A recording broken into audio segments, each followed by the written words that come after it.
प्यारे बच्चों, इस वीडियो में हम भारतीय का कक्षा सप्तम प्रथम पाठ का दूसरा भाग पढ़ेंगे।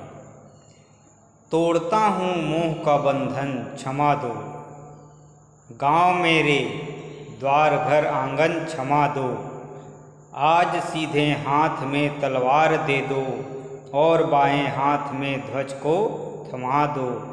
ये सुमन लो यह चमन लो, नीड़ का तृण तृण समर्पित, चाहता हूँ देश की धरती तुझे कुछ और भी दूँ। तो कवि कहते हैं तोड़ता हूँ मोह का बंधन। सभी लोग अपने घर में रहते हैं तो भाई बहन घर द्वार इन सभी के मोह बंधन में बंधे रहते हैं। तो कवि चाहते हैं देश के लिए सैनिक जब जाता है तो अपना मोह का बंधन क्या करता है, तोड़ देता है। तो कहता है तोड़ता हूँ मोह का बंधन क्षमा दो, मोह का बंधन को मैं तोड़ रहा हूँ। जितने मोह माया हैं, घर द्वार परिवार रिश्ते हैं, सबको तोड़ रहा हूँ, मुझको क्षमा दो। गांव मेरे, अपने गांव से क्षमा मांगते हैं। गांव मेरे द्वार घर आंगन क्षमा दो, मेरे गांव क्षमा करना, घर द्वार आपको छोड़कर, घर द्वार को छोड़कर जा रहा हूँ, आंगन में जिसमें मैं खेला उसको छोड़कर जा रहा हूँ, इसलिए मुझको क्षमा दो। आज सीधे हाथ में तलवार दे दो, सीधे हाथ में माने दाहिने हाथ में तलवार दे दो और बाएं हाथ में ध्वजा को थमा दो, और बाएं हाथ में ध्वज तिरंगा झंडा को थमा दो। क्योंकि लड़ाई आदमी सीधे हाथ से ही लड़ता है। जो एक आध बाएं हाथ का उपयोग करते हैं अलग है, बाकी प्रायः सभी लोग दाहिने हाथ का उपयोग अधिक करते हैं। और बाएं हाथ में का ध्वज को थमा लो। ये सुमन लो यह चमन लो, ये सुमन लो माने ये फूल, चमन माने होता है बाहर, माने जो आसपास के जो भी अच्छे चीज़ें हैं, बाग बगीचा चमन। तो ये सुमन लो यह चमन लो माने सुमन फूल है वो भी, उनको भी छोड़ता हूँ, और जो बाग बगीचा है वो भी छोड़ता हूँ। नीड़ का तृण तृण समर्पित, नीड़ माने एक छोटा सा टुकड़ा, उसका भी तृण तृण समर्पित माने जो कुछ भी है। कवि कहते हैं कि मेरे पास जो कुछ भी है वो सबको समर्पित करता हूँ। चाहता हूँ देश की धरती तुझे कुछ और भी दूँ। फिर भी कवि चाहते हैं एकदम नीड़ का तीर तीर समर्पित माने हर एक छोटे से कण को भी समर्पित कर दे, उसके बाद भी कवि चाहते हैं कि मैं कुछ और भी दूँ। ये पाठ का आगे है अभ्यास। कवि देश के लिए अपना सर्वोच्च निछावर क्यों करना चाहते हैं, ये प्रश्न है। इस प्रश्न का उत्तर आप लोगों को भेजा जाएगा।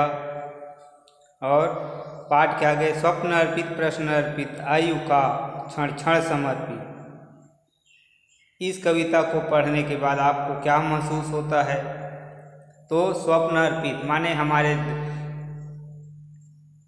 देश में या देश के लिए हमारे मन में हमेशा कल्पना रहे, तो जो स्वप्न आए वो भी देश के लिए आए। प्रश्न अर्पित, जो भी प्रश्न है जीवन में वो देश के लिए हो। प्रश्न ये है कि आज मैं खाया नहीं हूँ, तो ऐसा नहीं है। अगर प्रश्न देश के लिए हो तो सब चीज़ अर्पित। आयु का क्षण क्षण, आयु का एक एक सेकेंड वो भी समर्पित है। इस प्रकार इसका अर्थ है। इस कविता में कवि राष्ट्र के प्रति अपना सब कुछ अर्पित करने की बात करता है। क्या आपको लगता है कि हमारे आसपास के लोग इसके लिए तैयार हैं? प्रायः लगभग सभी लोग अपने देश के लिए सब कुछ निछावर करने के लिए तैयार रहते हैं। जो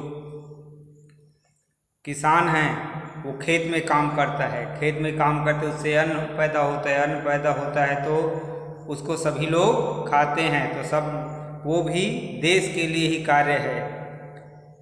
शिक्षक हैं वो पढ़ाते हैं, बच्चे पढ़ेंगे देश बढ़ेगा, वो भी देश के कार्य के है।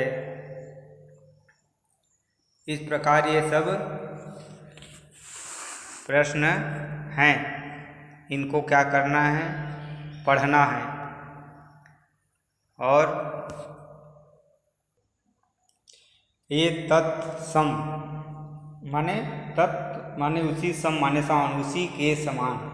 ऋण, अकिंचन, भाल, अर्पण, चरण, ध्वज, सुमन, नीड़, तृण आदि इन शब्दों का छत्तीसगढ़ी भाषा में क्या प्रयोग प्रचलित है, उन्हें खोजकर वाक्य में प्रयोग कीजिए। घर वालों से पूछना।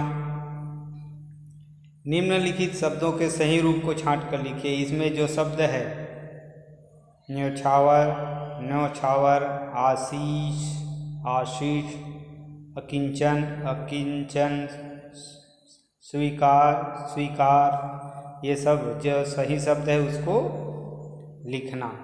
और जैसे ये गान अर्पित, प्राण अर्पित, रक्त का कण कण समर्पित, तो एक ही शब्द, एक ही आवृत्ति, जहाँ वर्णों की आवृत्ति बार बार हो वहाँ क्या होता है, अनुप्रास अलंकार होता है। जैसे यहाँ त वर्ण का हुआ,